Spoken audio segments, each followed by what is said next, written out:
Question for you. How is life treating you this morning? And I guess maybe I should ask, what measurement do you use to decide whether it's all good or not so much? Right? Really, it's the measurement that determines what your answer is going to be to that question.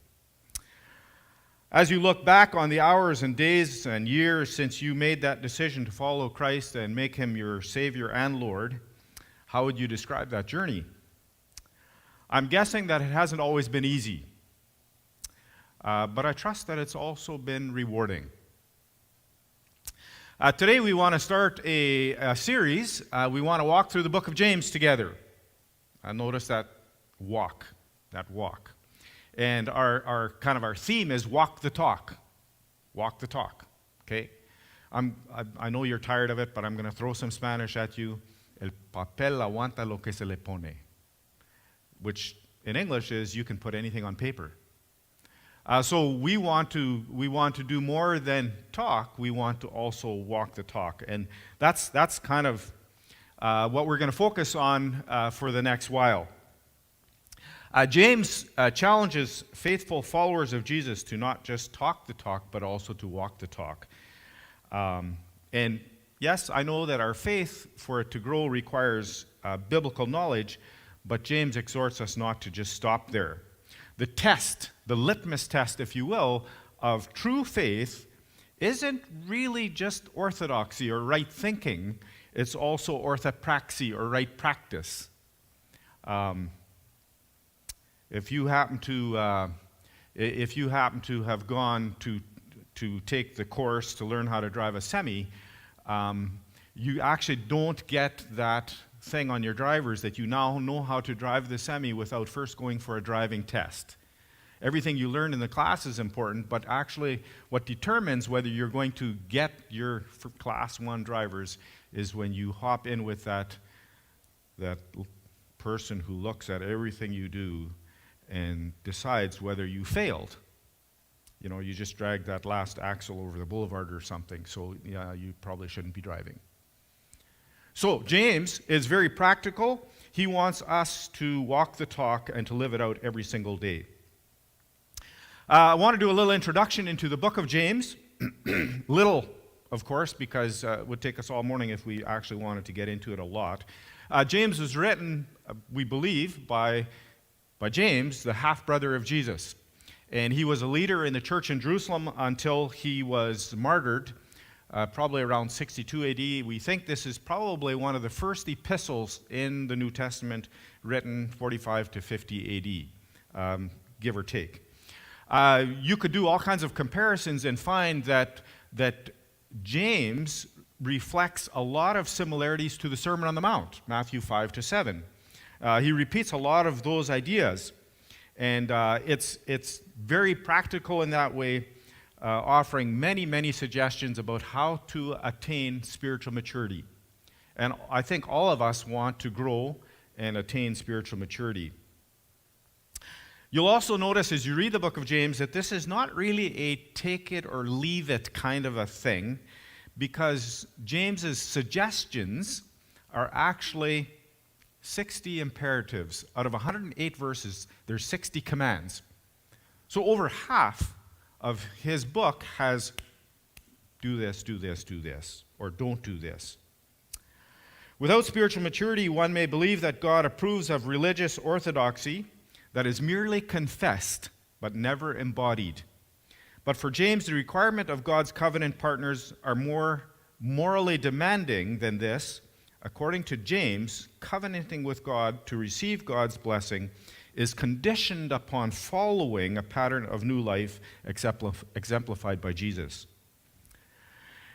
You'll notice in that first verse of this letter that he's writing to what he calls the diaspora, which talks about dispersion. And Mennonites, we're probably a bit of a diaspora as well. We dispersed all over. But diaspora also kind of refers to a place of dislocation, where marginalized existence is an occasion for testing of their faith. And you'll notice that he talks about the 12 tribes of Israel, and by the time of Christ, there are more Jews living outside of the Promised Land than in the Promised Land. Uh, Yet he might also be referring to other believers as well, because after the persecution that Paul had initiated, believers scattered out of Jerusalem, a lot of them, and so he might be writing to them as well. So his challenge to them is to obey this word of truth, this heavenly wisdom that we get from God, and to practice it, because that's the mark of a true follower of Christ. So James is a book written for believers whose faith in God is threatened by daily struggles with hardship, and this testing of faith is provoked by all kinds of circumstances that they run into. And that might be your situation this morning as well. I think more importantly, every test also occasions a theological crisis, when the believer is more easily deceived or confused about who God is and how God acts.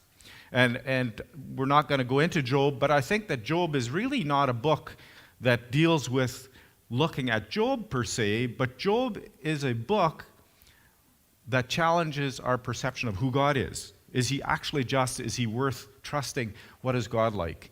And when we get into hard times and struggles and trials, that's a time where we might really struggle to believe and trust in God and his character.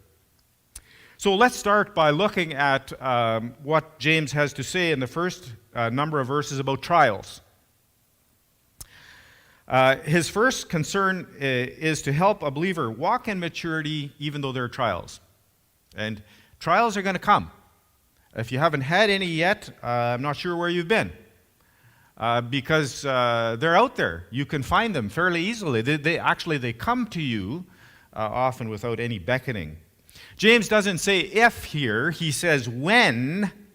In other words, in his mind, trials are inevitable. And trust me, I'm not a masochist, and I'm not suggesting that you either go out looking for trials, that you go out looking for persecution, i.e., if I get persecuted, then I just get a few more, notches in my crown. I don't know that that's the thought here, that you prove your faith by looking for trials and troubles. The trials that James is assuming here are actually rather unexpected and unwelcome, and I think we would agree with that.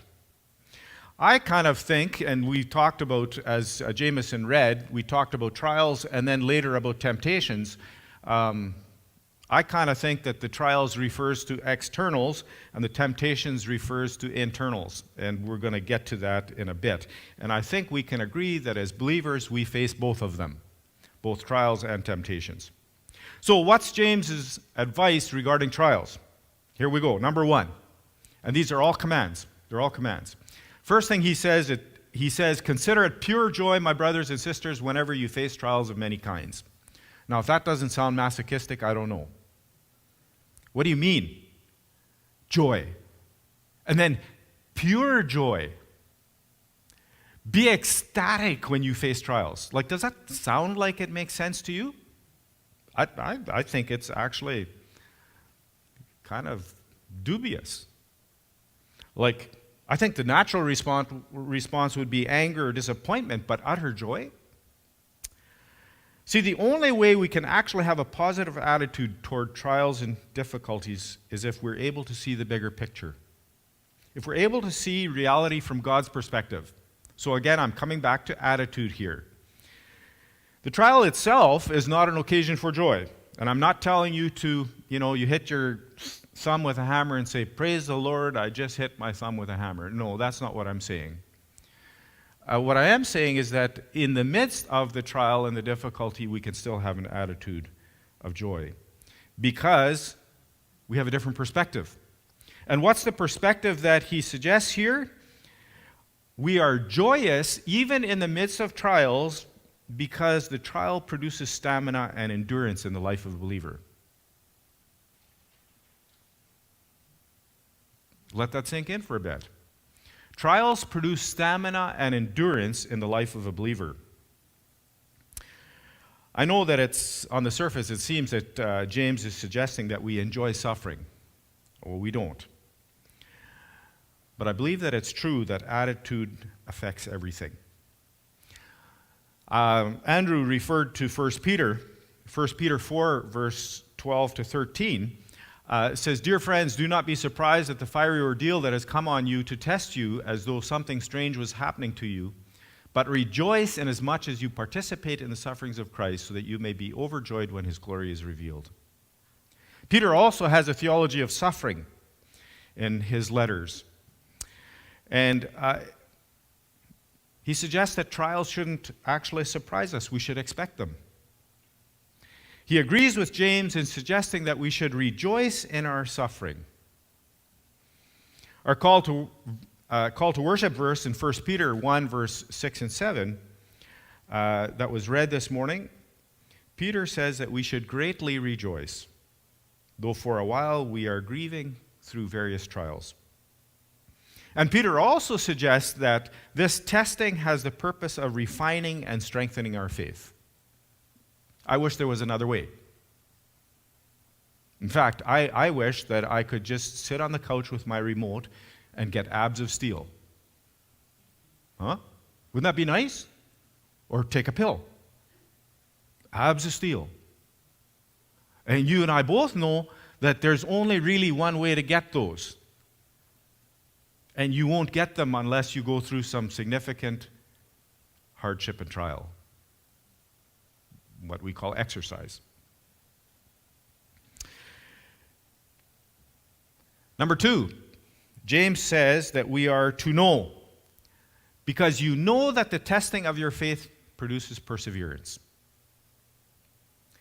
We know that. And so we're to appreciate the value of enduring trials. We persevere. James is calling us to understand God's purpose in testing us, or in allowing us to be tested. The only way that you can arrive at a world record in a deadlift, which, by the way, is 501 kilos, is to exercise and test your muscles, which I understand is to tear and rebuild them by straining and exercising until you reach the mark. There's a lot of pain and suffering required to reach that world record. 501 kilos. I'm not there. Trials produce patience, which also leads to maturity. What is at issue here is not only the condition of the trial, but also the attitude of the one undergoing the trial. And we can come out, I've often said that you can fall off of the saddle, you can fall off the horse on either side, right? And same thing with attitudes. You can come out of this on one side or the other. It's a matter of personal character, and development of character is central.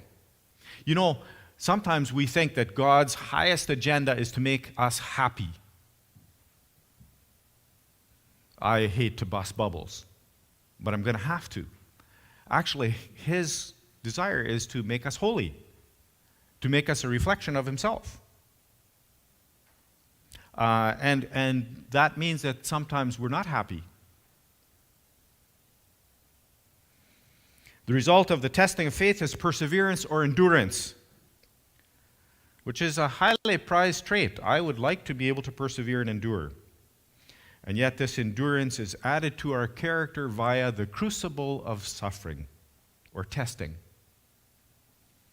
And that word here doesn't actually refer to that kind of one solitary and exceptional act of fortitude, but to a deeper component of character that manifests itself in different situations. So it means an active steadfastness, being steadfast, staying power, constancy, and a determination under adversity. I'm reminded of Amy Carmichael saying, "A glass of sweet water, no matter how briskly it is agitated, will still only spill sweet water." And I think this steadfastness, this staying power, this determination is bolstered by hope. Hope. And what's hope based on? Our understanding and our experience of who God is. Third command by James here, verse 4, and then also verse 9 to 11, is let. Let perseverance finish its work so that you may be mature and complete, not lacking anything. So we're to let perseverance finish its work. It's the testing of our faith that produces perseverance.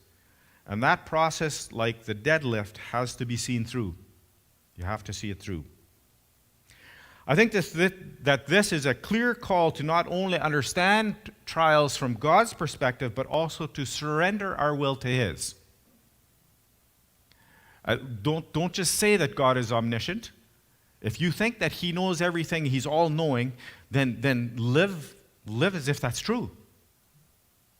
Which means that you can surrender your will to His. If He is loving and omniscient, what's holding you back? Yeah, but we know better.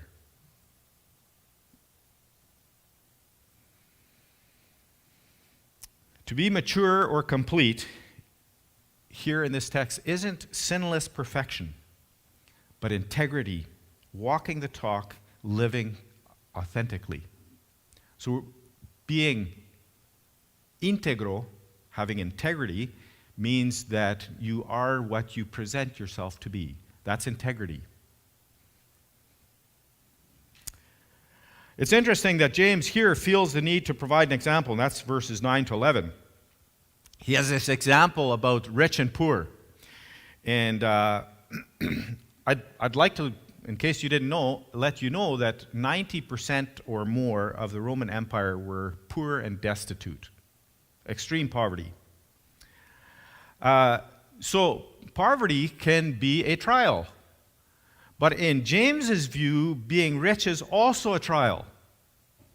And in case you're doing math as far as your income goes, forget it. Because we in the Western world, absolutely everybody sitting here, everybody watching at home, we in the Western world don't know what it means to be poor.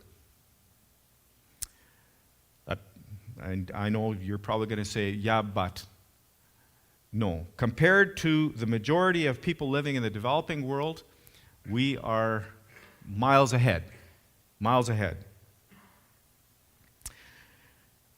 So what is the challenge then for the rich, for us?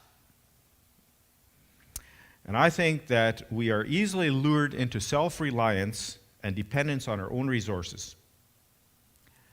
That's a temptation. It's easy to go into self-reliance on our own resources. And James here points out to the fleeting nature of our possessions. You can't take it with you. Someone said the other day he's never seen a U-Haul behind a hearse. You can't take it with you. Riches have the capacity to dull our sight until we fail to see the image of God in those around us, and they have the potential to woo us into an uncritical acceptance of the standards of the world. Us. So what does James mean when he talks about mature? Well, it means that we have integrity, authenticity, but also this word implies a goal or a rightful purpose, a target. And when it is used of character, it implies that God is a part of whatever process is involved in the formation of our character. I remember as a young boy working at C.T. Lowen's at the lumberyard, and there was a point where I was the helper on the shaving truck, which meant that we would fill up the truck with shavings, take it to a home. The driver would be down in the truck shoveling or forking shavings into the blower, and I would be with this semi-flexible pipe in the attic blowing shavings around. And yes, I wore a mask. Go figure, I've got practice. The roofing nails would be picking into my back. I'd be crawling on the rafters. It would be 100 and some degrees in there. It would be dusty like crazy. And I remember one day they hired 3 people. They hired the first guy, he quit after the first load. They hired the next guy, he quit after, exactly. And then they asked me to do it. And I did it for a while, and boy, I wanted to quit. And my dad said, hang in there, they won't leave you on there forever. What's my point? My point is, now I look back and I say, man, I'm glad I stuck it out. Why? Because I like shavings? No. I learned to stick it out. The value of that was learning to stick it out. I think it had an impact on my character. I didn't throw in the towel right away.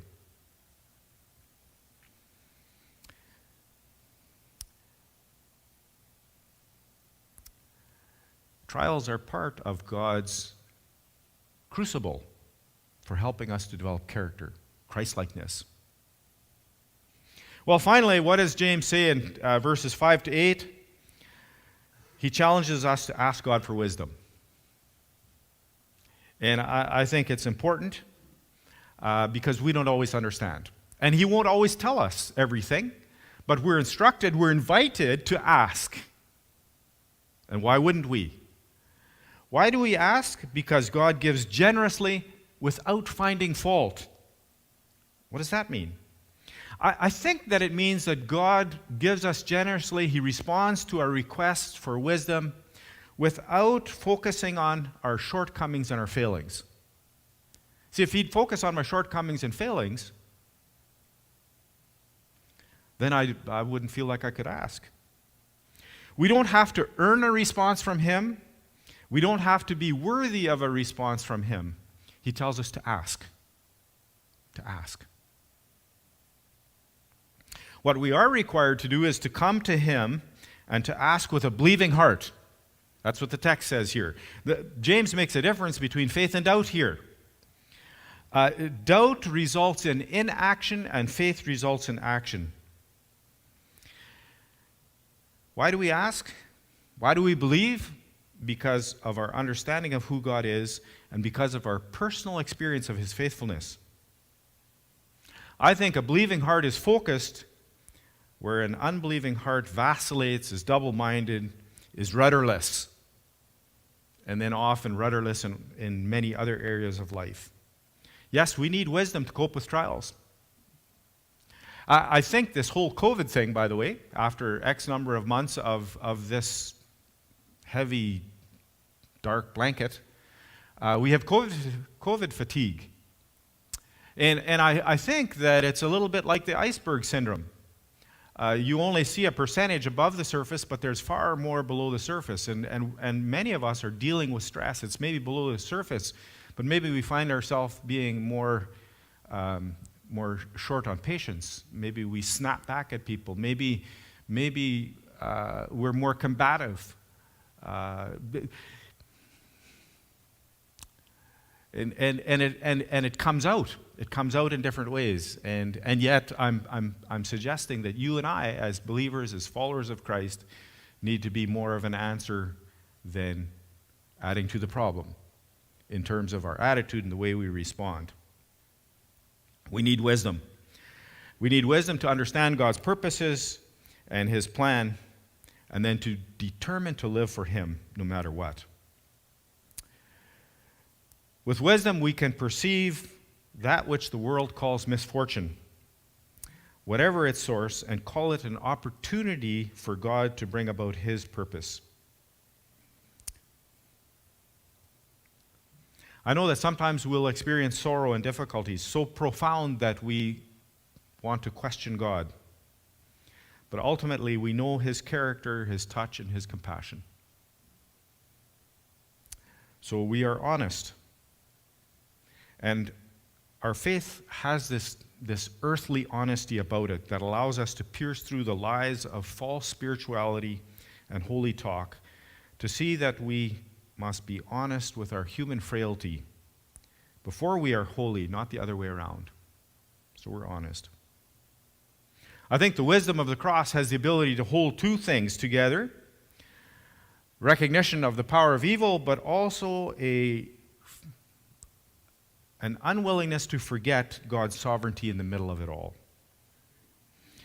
Well, verse 12, James says, after this discussion of what to do about trials, he says that we will be rewarded. When we persevere under trial, having stood the test, we're blessed and rewarded. And by the way, on Saturday, May the 2nd of this year, I don't know if I pronounced his name right, but Hafthor Bjornsson, who happened to be a star on Game of Thrones, set the world record for deadlift. He did. And he is rewarded by having his name in the record book until I beat him and replaced that name. Go ahead. I'm going to pass.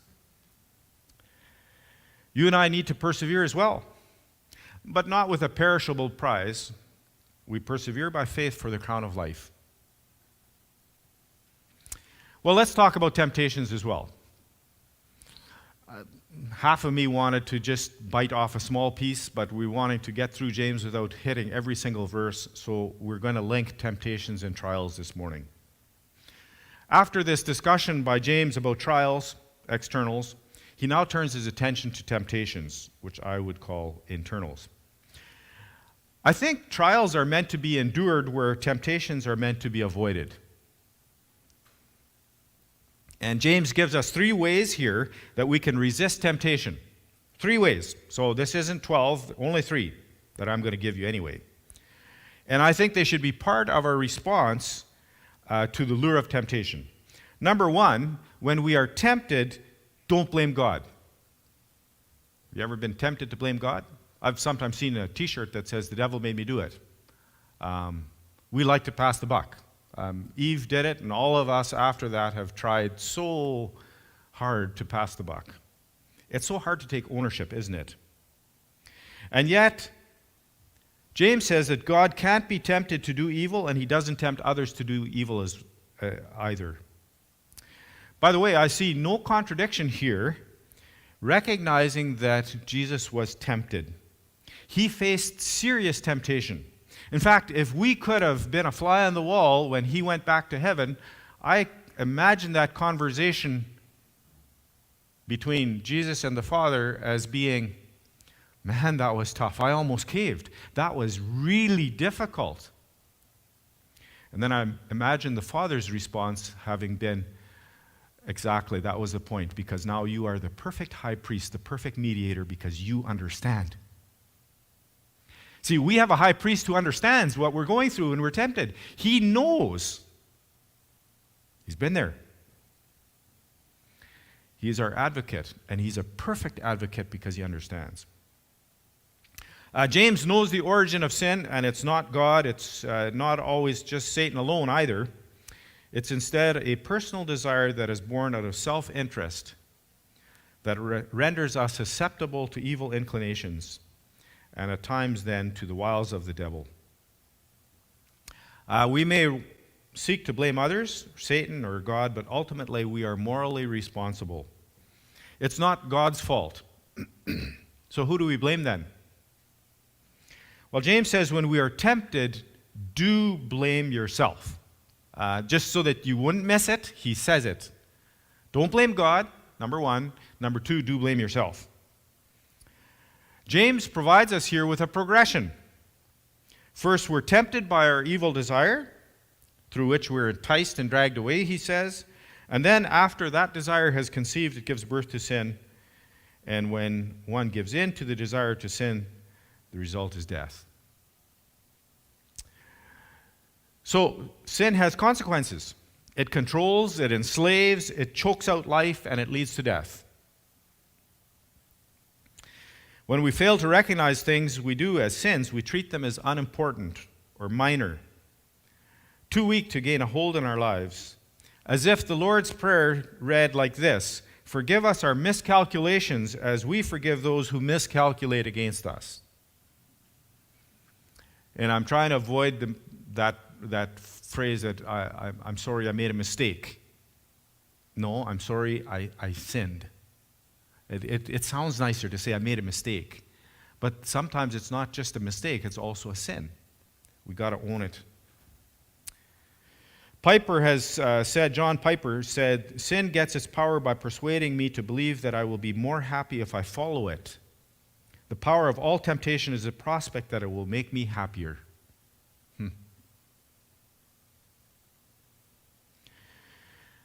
And yet, our security and significance and acceptance are firmly grounded in Christ,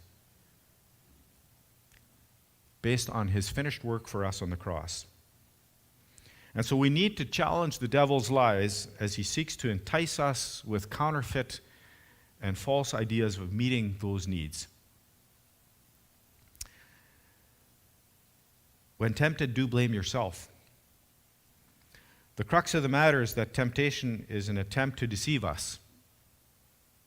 And as mature followers of Christ, we need to be transformed by the renewing of our minds. So our walk is grounded in truth, in God's word, in obedience to his will, and in resisting temptation. Finally, James says that when we're tempted, we need to look up. So don't blame God, do blame yourself, and do look up. How do we resist the devil's deceptive temptations? By looking up. God can't be tempted to do evil, nor does he tempt us to do evil. He is instead the provider of every good and perfect gift. He's unchanging. He's reliable. He's constant. He's a God of love and mercy. In 1 Corinthians 10:13, Paul wrote to the church at Corinth, and he said, God is faithful. He will not let you be tempted beyond what you can bear. But when you are tempted, he will also provide a way out so that you can stand up under it. God knows what you can bear because he made you. And Jesus has already faced it.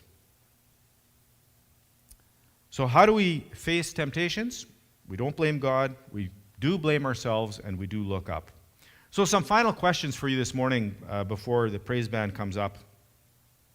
Are you going through difficult trials right now? Are you able to have a joyful attitude despite those trials because you recognize that there might be a higher purpose? You belong to God. God is sovereign. And he is a master at taking really nasty things in our life and bringing good out of them anyway. Have you set your sights and your resolve on persevering, knowing that you are growing in maturity? I've heard it said, never pray for patience, because you know how to get patience. Don't pray for patience, because you got to go through trials to get patience. But we'd like to have patience. Are you blaming God instead of yourself when you give in to temptation? Or are you able to be honest with yourself, ask God for forgiveness, work at renewing your mind, and then having victory the next time? How are you doing? Do you walk the talk?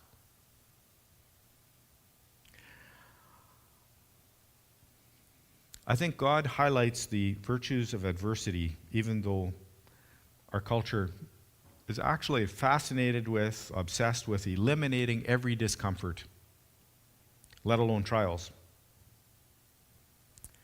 James calls us to avoid that kind of thinking. Instead, to pray for God's wisdom in the midst of trials so that we can discern his purposes and grow in maturity. We don't want to squander those opportunities.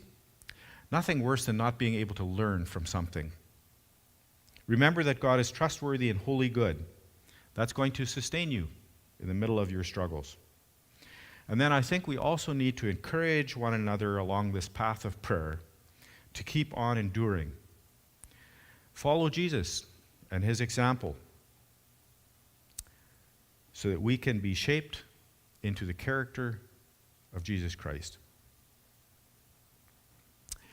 I'm going to ask the praise band to come up, and I'm going to ask Andrew to come up as well, because Andrew indicated that he had done some work on 1 Peter, and maybe you guys have some quick questions here. And while you do that, while Andrew comes up, just a comment. I posted a new devotional plan on YouVersion and invited a bunch of you to follow that with me starting tomorrow. If you want to work through the book of James, and I think it's only 5, if I remember correctly. Is it 12? Okay, thank you. But it's not very long. It's by Francis Chan. If you're on YouVersion but you didn't get the invite, talk to me and I'll befriend you so that you could get that. If you aren't on YouVersion and you want to do this Bible study, let me know. I'll get you on there as well so that we can do it together. And we can have a free-for-all in the dialogue in that Bible study then at the end of each of those days. Okay. I've had a question. This is one that I've asked at other times, and the question that I have is, I know that we're quite certain about the fact that God doesn't bring temptation. Does God allow trials, or does God bring trials? Does that make a difference the way that we think about God? I'm going to deflect that to our college student, Andrew. You like the way I did that? I was hoping you weren't going to do that. But I like you, Andrew. Or maybe what I should say is, like, what do you think about that? Yeah. Because it's not like I don't think we can, like, people a lot smarter than me have spent a lot of time trying to figure that out. But we can't be dogmatic, but we can have an opinion. Right. Go ahead, Andrew. That's such a big question. I know, right? I don't know. One of the things that I wrote a paper on recently was the idea of whether or not God, not necessarily trials, but like violence and bad things, whether God causes that directly or simply removes his hand and allows it to happen. And my idea at the very end of it was that the point that the book that I was reading was trying to make was that it's a better way to think of it that God's removing his hand and then it's not directly applicable to him. But my point was more, I feel like that's more or less kind of the same thing. That God is still in control and still it's through him by his action or inaction that stuff happens on earth. And to say that he's at fault is ridiculous because he's so much higher than we are. I don't know. That's not quite the same thing. But Okay, I've got to ask you a question then, Andrew, because I mean you open that door. Are you reading Gregory Boyd's 2-volume set? Is that what you're doing? Okay, Yeah. well I'm tracking with you because I'm almost done. It's about 1,300 pages and I have 100 left. The idea that God removes his protective presence and then allows evil to self-destruct by coming down on itself. And the cross is a perfect example of that. God, the Father, didn't kill his Son on the cross. He removed his protective presence, and evil self-destructed by coming down on itself. Okay, so here's why I asked the question, right? Okay. I asked the question because at times, for me, the word allow seems like a weak word. Permissive will.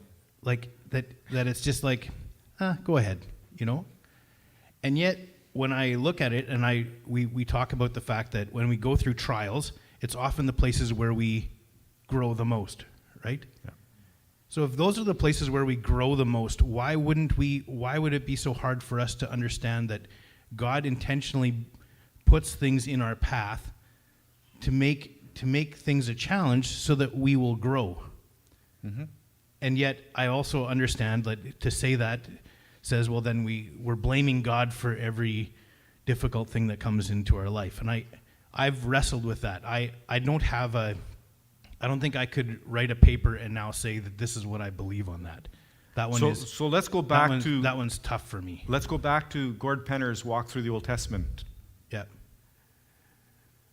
19 kings, patience, mercy, and then God withdraws his protective presence so that the surrounding nations drag Israel or Judah into captivity. But God's purpose was redemptive anyway because he was hoping that it would turn their hearts back to him. So his agenda, his purpose is good, but he doesn't do violence or evil. Okay, so with that, I totally get. I'm excited about that. But what I want to do is now I want to ask the next question. Okay, so here's my next question, and it's not about me in my trials. It's about me walking with someone who is in trials. Okay. A couple of years ago, I heard a speaker. He was at a youth ministry conference, and he spoke. I forget what his name was, but he talked about we were talking about people going through their dark night of the soul, like their own struggles, their own difficult situations, and he made the comment that we need to be very careful that we don't try and yank people out of their difficult situations too soon. To make sure that God that there's enough time for God to accomplish what he wants in those situations. For me as a guy, I'm a problem solver, right? Like I want to help, right? And I see someone in a difficult situation, I want to come up with a plan, a 3-step plan for them to be able to step out of that and get into whole living again. And I'm wondering, what does it look like for us? Like, how do we follow God's lead, right? God allowed the 20 kings before he finally said, okay, now we have to deal with something. How do we go about doing that with the people who are going through difficult times around us? You got a thought, Andrew? I'm out of my depth here. No, you're right in it. No, I've watched the same video now 3 times in 3 different classes or contexts recently, but it's by, I cannot remember the name of the lady that does it, but about the difference between empathy and sympathy. Yeah. And I think it's kind of well known. But the idea of not trying to come in and fix. Is that Brene Brown stuff? I think so, yeah. Okay. That the temptation is to come in and try and solve the problem for someone, and then now I've helped you out. In all my wisdom, I've really come and helped you here. And what she puts forth is that the idea of just coming in and going down into that place with that person and just sitting there with them, and letting them know that despite the problem, they're still loved and they're still valued, and that you care about them, and that you're there for them even in the midst of this pain that you can't fix. Yeah. Now, how to do that practically, right? Like that's that's the challenge for us. I think for a lot of us, we want to fix. Yeah. We want to fix the problem. What most of us realize is that we can't really fix other people's problems. What we can do is be present in the midst of their trials. And I think that's important to remember. I'd like to leave you with one quick story. Oh boy. Lousy parent, right? When our kids, say kids, probably just the first one was there, but we live in a house with a lot of stairs, and this whole business of stay away from the stairs wasn't working too well. And there was a day where I made a calculated decision: either let him fall down the 2 stairs to the landing and hope that would be a lesson so he wouldn't fall down the 15 stairs into the basement or the other set of stairs. And I actually stopped myself and let him fall down 2 stairs, thinking, how bad can it be?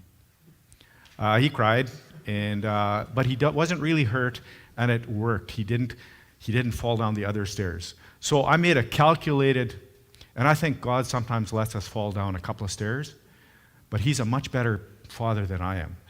Okay? And it's back to trust. It's back to trust. I think it's always back to trust. But I like that, Mo. I think we've got to be careful about stepping in and thinking we're really helping when, maybe that's where we ask and pray. Say, God, what do you want me to do here? Okay, thank you. Thanks, guys.